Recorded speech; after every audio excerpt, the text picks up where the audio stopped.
channels. Today we'll continue our series of PS2. This is question number 7 and the question is on your screen. The question says if line AB is parallel to line CF and line BC is line parallel to line ED.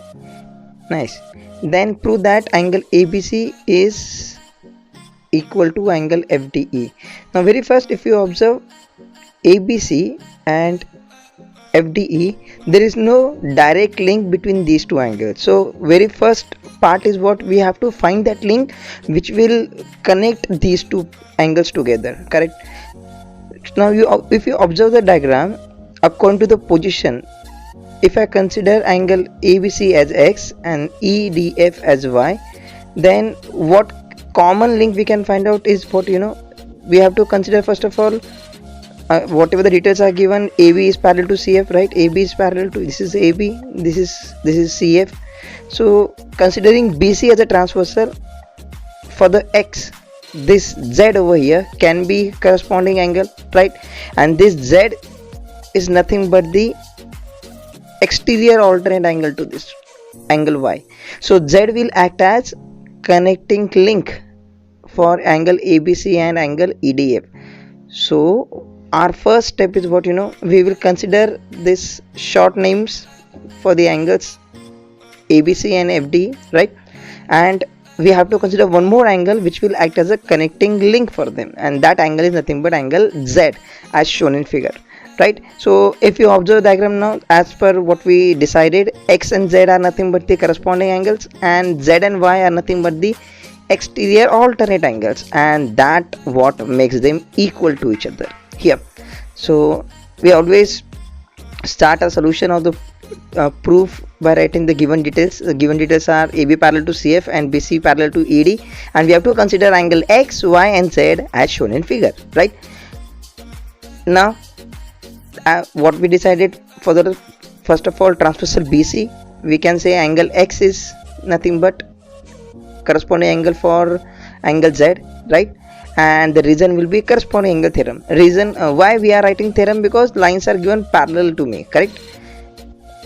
The next part is what we have to decide about the transversal. Now after the BC we will be working on Z and Y, correct? And for the Z and Y, PF is the transversal. So first of all mention the name of the transversal, that is PF, and then you mention the detail, that is angle Y equal to angle Z, because we have alternate angle theorem, and by their position we can say they are exterior alternate angle, right? And now check out 1 and 2. 1 over here X is equal to Z, 2 over here Y equal to Z. Z is nothing but acting as a connecting link for angle X and Y, right? Present both where, so we can say if we remove this Z, ultimately X is congruent to Y, and that is what our target is, if I guess. And then we'll write angle X is equal to Y by 1 and 2, and that makes our sum complete, right? That is angle ABC is congruent to or equal to angle FDE. I hope I made it very clear to you. Don't forget to take smaller letters for the bigger angles, that makes the sum easier to understand, correct? Now here the last question of your PS2, question number 8. The question is line PS is a transversal, okay, and AB and CD are given parallel to me, nice. And if you observe whatever the rays are given, QX, QY, whatever you can see with the dotted lines, right, dotted arrow, they are nothing but the angle bisector of the respective angle. Okay, and my target is what, to prove this quadrilateral formed by them at the middle or the center is nothing but the rectangle of it. Okay, boys and girls, always keep it in mind, we to prove any quadrilateral rectangle, first of all we will prove it parallelogram, and then we have to prove it as a rectangle. To prove parallelogram, what we need opposite side parallel, correct? And to prove that parallelogram as a rectangle, we require one angle, at least one angle as a right angle or 90 degree. I hope I made it very clear to you. I repeat, to prove any quadrilateral is nothing but rectangle, first of all we prove it as a parallelogram, and then as a second step we prove one angle is 90 degree, and if it is done then we can say that quadrilateral is rectangle. So my target first of all to prove QXRY, over here is nothing but parallelogram by proving opposite side parallel, means qx parallel to ry I need to prove, and then in the second step I'll prove qy parallel to rx, and once it is done I can say this quadrilateral is nothing but parallelogram, and then my target will be proving one of the angle as 90 degree. Clear? Our action plan is ready. So what do you think, what can be done first of all to prove this quadrilateral as parallelogram? Okay, so as the given detail says, there are angle bisectors given. So whenever in the diagram angle bisectors are given, do not forget to take smaller letters for the angles which are formed due to angle bisectors. For instance, if I show it to you,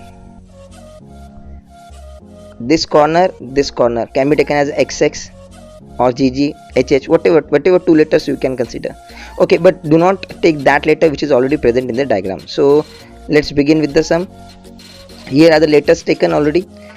Small letters gg, hh, ee, ff are nothing but the angles formed at that due to that angle bisector. And now don't forget to look this important part. You can see angle AQR. Angle AQR is divided into two parts, right, due to this angle bisector. Correct? So one part is smaller g, another part is also smaller g, because angle bisector divides the angle into two equal parts or two equal halves. Okay, so I can say in all angle AQR is nothing but 2g, right, because it is divided into two parts, equal parts. So it will be nothing but the 2g, its measurement. Same goes with the other angles too. So if AQR is 2g, I can say over here QRC is also 2h, correct, and same goes with 2f and 2e. So that is also important part of this our action plan, so don't forget it. So we begin our sum by writing the given details. So here are the given details. Line PS is transversal, AB is parallel to CD, and then there are some rays which are angle bisectors. Don't forget to mention it. So let's begin with our sum, whatever the action plan we decided. Okay, so how will we proceed further? Very first we will write whatever the angles formed as per the smaller letters. So AQR is nothing but 2g, same goes with the AQRD, then QRC and BQR, giving measurement 2e, 2h and 2f respectively, right? Now my target is to prove this QX parallel to RY as the first step. Can you observe beta, the one part of smaller g here like this, down over here, g is nothing but alternate angle with smaller part e.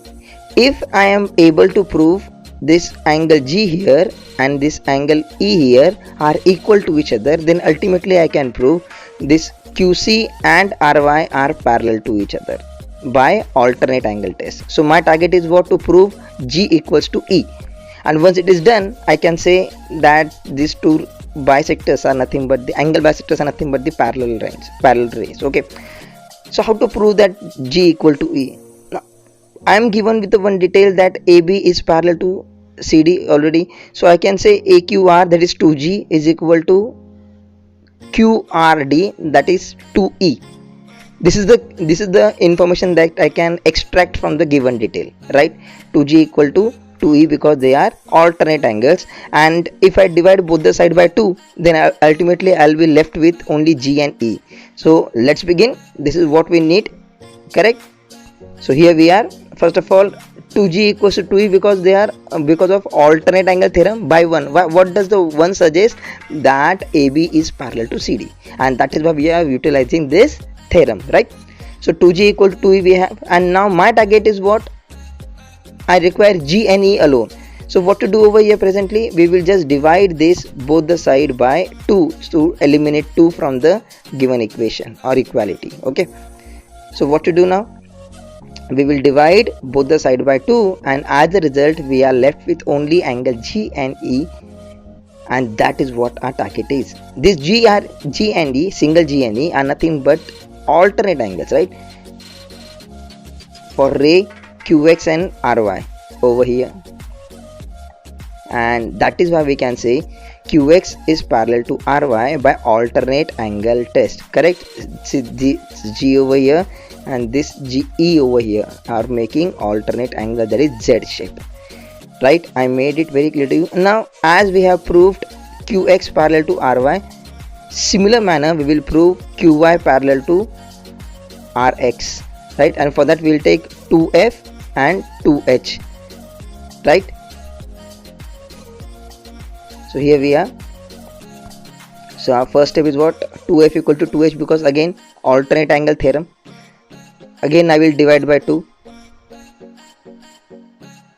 Here it is 2 and I am left with only F equal to H, and that makes ray QY parallel to ray RX by using alternate angle test. See, whenever lines are given parallel and I am utilizing the alternate angles or any other angle pair as a congruent one, then we can write theorem. And when we are proving lines are parallel, then we have to write that test. Don't forget that part. Okay, so from 3 and 4, if you observe 3 and 4, I have proved two opposite rays or two opposite lines are parallel to each other, and that makes that quadrilateral nothing but parallelogram. Correct or not? Because opposite sides are becoming parallel to each other, and that is the definition of parallelogram, right? So first step is very clear. Now first step is done by us, that is to prove quadrilateral as a parallelogram, and now we will head towards the second step to prove one of the angle as 90 degree, right? So to prove that one angle 90 degree, let's focus on one triangle first. Boys and girls, okay, can you observe over here triangle Q, X and R, Q, X and R, we have two angles in it, angle G and angle H, right? If I prove the total of angle G plus angle H is 90 degree, then I'll be left with only angle X, and that X will be 90 degree, because in a triangle sum of all three angles always comes 180 degree. Okay, this is a theorem. We'll be proving it at last. So for a kind of information, if G and H together only two angles are making 90 degree, then ultimately only 90 is left for angle X, and that will be my target. So somehow I'm gonna prove G plus H is nothing but 90 degree. But what will help us to prove that 90 degree? Observe again over here, 2G and 2H, these two angles are nothing but the interior angles, right? Making C shape the way I told you, right? And as they are interior angles, I can say 2G plus 2H, whenever they are added, they will make 180 degree, because they are supplementary angles as per the theorem, right? So I got the clue from 2G and 2H that they are nothing but the interior angles, and interior angles whenever they are added, we get the answer 180 degree. So let's begin. So over here we have AQR and QRC as a 2G and 2H, and as we know from by 1, what was the one, that AB parallel to CD. I can utilize 2G plus 2H equal to 180. Reason will be interior angle theorem, and when I divide all the sides by 2, each time I divided by 2, correct? This time again 2, and we got answer G plus H equals to 90 degree. So when I say divide by 2, what does it mean exactly? Okay, let me clear the detail. First of all, see, when I divide by this 2 and this 2, I'll be left with 2 cancelled, only G is left, again 2 cancel, only H is left, and when I divide 180 by 2, I'm left with 90 degree. So that is how we got the answer, and let's move on. So as G plus H equal to 90 degree, now consider that triangle what we decided, triangle Q, X and R. I hope you are able to understand it, right? Now once I write the detail, I can write angle X plus angle G plus angle H are nothing but, when they added, answer will be 180 degree. The reason is angle sum property in triangle. Don't forget it, angle sum property in triangle. Whenever you add three measures of angles in a triangle, you will always get answer 180 degree.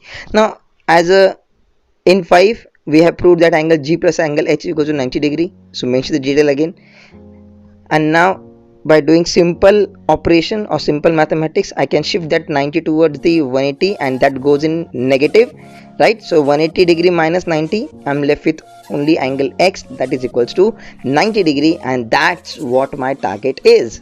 So we have proved that Q, QXRY is parallelogram and it consists one angle as 90 degree. So I can say that quadrilateral or that parallelogram QXRY is nothing but rectangle, and this is how we have proved the sum. Okay, I hope I made it very clear to you. If you have any doubt, you can ask me anytime. Write it down in the comment section below. Now students, let's try to solve question number 1, that is Phillips, the easiest question of your exercise. The first question is transversal is intersecting parallel lines and I need to find the sum of interior angles. Nice. You definitely remembering the theorem, right? Interior angles theorem. What does it says? Of course, if this condition happens that the transversal is intersecting parallel lines, then interior angles must be supplementary. That means the sum should be 180 degree. And where's the 180 degree now? With the option C. So you have to write only option C as an answer. Okay. Now second question says the number of angles formed by transversal of two lines. You might be remembering my first lecture. While explaining corresponding angles, we used to give the numbering. So how many numbers are there? 1 2 3 4 1 2 3 4. That means total 8 angles, right? So where's the 8? Again at option C. Good. I hope third one is not again option C. A transversal intersect two parallel lines. Nice. If the measure of one of the angle is 40 degree, then what is the measure of corresponding angle? Its corresponding angles. Okay, the corresponding angles are congruent when transversal intersect parallel lines. That makes option A is our answer. Correct. Now next one says, okay, in a triangle ABC, angle A is 76 degree, angle B is 40 degree, and angle C is what I need to find. My dear boys and girls, keep it in mind, whenever we add three angles of triangle, the sum should come 180 degree. And if I want to find the third angle, then ultimately I have to add two given angles first of all, and the moment you add it, that those two given angles, whatever the sum comes, presently over it came 124 degree. I need to subtract this 124 degree from 180, and whatever the answer comes, that will be my answer of third angle. Okay, and that makes it 56 degree, right? So with the 56 degree with angle or with option B, so my answer will be option B. That is a property of measurement of sum of angles, right? In triangle especially, that whenever you add it, the total will come 180 degree. And how to utilize it? Add two angles and then subtract it from the 180 degree. That gives you the measurement of third angle, and that is what we got over here presently as 56 degree. So option B is our answer.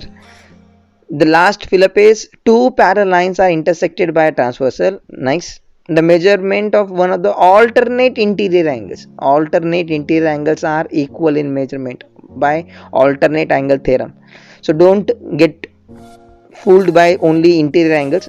Read it properly. It is alternate interior angles, so that option C is what is our answer, because alternate angles are equal. Correct. So my dear children, here we have learnt one property. Which is that property that we learnt over here? If you add, I reminded you, if you add all three angles in a triangle, the sum comes 180 degree, right? So let's try to prove it now by utilizing the properties of parallel lines. Okay, so over here we are going to utilize the properties of parallel lines to prove if we add three angles of triangle, the sum must come 180 degree. Correct. So here is a theorem statement. The sum of measures of all angles of a triangle is 180 degree, and for that purpose we require a triangle. Consider it as PQR with angle ABC in it. Okay, children always prefer smaller letter names to mention the angle. That makes them easier to understand and present properly in the details. Okay, now the way we have, whenever we have theorem, we need to write the given, right? So given consists triangle PQR with the angles ABC as shown in the figure. Then we need to write what to prove. That is what the sum of all the angles in a triangle. That is what angle A plus B plus C is nothing but 180 degree, right? And as we need to prove property of parallel line. So my target is to draw the parallel line first, right? So consider that parallel line is line K and it is parallel to side QR presently there, and whenever that, see, the moment we draw the parallel line K, we have made two more angles near point P, and let those angles be X and Y here in the corner. My dear children, along with the properties of parallel lines, I need to teach you one more property that we are going to utilize for this theorem. Do you remember? The measurement of straight angle or straight line is always 180 degree. That means if there are thousands of angles formed on the same side at a point on a line, say over here point K you consider, okay, so doesn't matter how many angles are formed at that point on a same side, but on a same side, if you add all these angles, the total must come 180 degree. Okay, so we can say the angles formed on a same side of line at a point, yeah, or angles formed on at a point on a line, their measurement will come 180 degree, but condition is what? Those angles must form on a same side. Okay, so keep it in mind, this property. Why are we learning this property? Because in the diagram, if you observe over here presently, x plus a plus y equals to 180, and with the help of this total only we will get this total 180 what we need to prove. Okay, so let's go, as you have cleared your basic knowledge for it. Now if you observe the diagram, we can say angle x and angle b on a transversal PQ are nothing but the alternate angles making Z shape, and same goes with the transversal PR for angle Y and C, correct? So we can say X and B are nothing but the alternate angles, same goes with the angle Y and C, again alternate angles, so we can say they are equal by alternate angle theorem. So let's move on. So proof, we know that line K is parallel to side QR, right? That makes X congruent to B on transversal PQ, and the reason is alternate angle theorem, right? Same goes with on transversal PR for Y and C, reason will be same. And why are we doing that? Because we know one property, and that property is at point P we can say angle X plus angle A plus angle Y equals to 180 degree. Reason I explained you what is the property of that: angle formed on a same side at a point on a straight line. So best way to write at a point. Okay, so it can be considered by observing the diagram.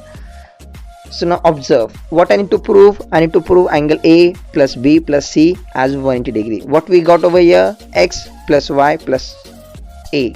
So that A is important for me because it required in the proof, right? It is required. I don't want this X and Y. Can I replace them? Yes. Why? Because we have proved that Y is equal to C over here and X is equals to B over here. So by replacing that, I require what we need to prove the sum, right? So here we go. So by 1 to 3 I can replace those value X and Y, the colored one, by B and C, and what we get angle B plus angle A plus C equals to 180 degree, and hence we have proved it. Just reshuffle it properly, and I hope I made it very clear to you all how to prove that sum of all the angles in a triangle is 180 degree. Now, boys and girls, let's solve question number 6 of PS 2.2 which was left by us. The question is transversal EF is given to me. Okay, intersecting line AB and CD, and those line AB and CD are supposed to be proved parallel to each other by us. Okay, as a given information, extra information, we are given with RP and QS are angle bisectors and parallel to each other. Okay, so two informations are given. So the way I taught you, boys and girls, whenever we are given with the angle bisector, always consider two small angles as their part. Okay, so presently over here I can consider angle GG and EE as a smaller part of the angle bisector, and that makes, if you observe, angle APQ as 2G and angle PQD as 2E, correct? And due to these two positions, I can say if I want to prove line AB parallel to CD, then ultimately I have to utilize alternate angle test, because by giving angle bisectors they are indicating some positions, right? These angle bisectors and these positions are nothing but alternate angles. So I can say by proving alternate angles 2G equals to 2E, I can prove lines are parallel. So that is what my action plan is. And second thing, these angle bisectors are parallel to each other, given to us. So if I observe over here again, I can say this corner of the and this corner of the ray is nothing but alternate angles. So as these two rays are parallel to each other, I can say angle G over here and angle E over here are nothing but again alternate angles and congruent to each other, correct? So let's move on. So we got many clues to proceed with our sum, correct? So what does it says at first? We can say, first of all, while writing given details, we must mention whatever the taken given part is there and what we considered part. Okay, so here we can say, first of all, by considering angle G and angle E, we have considered APQ as 2G and PQD as 2E, right? And by 1 we can say angle G is congruent to angle E. Which corner? This corner, inside one. Why? Because that makes alternate angle, correct? And as we know, as we can say, G is congruent to E because rays are parallel to each other. And if I multiply this both the side, see, my target was what, to get 2G and 2E. So I already got G and E. If I multiply this both the side of equality by 2, I can get 2G equals to 2E, and that is what we needed to prove, correct or not? Yes. So let's move on. We got many clues to complete our sum. So multiply both the side by 2 and we get 2G equals to 2E, and this 2G is nothing but APQ and 2E is nothing but PQD, and that these two are nothing but the alternate angles considering line AB and CD, and hence I can say AB is parallel to CD by alternate angle test. And this is what we needed to prove, and this ends our chapter. I hope you have understood it. If you want me to make some videos for you all for particular sums, please drop it down in the comment section below so that I can help you. Till then, see you all.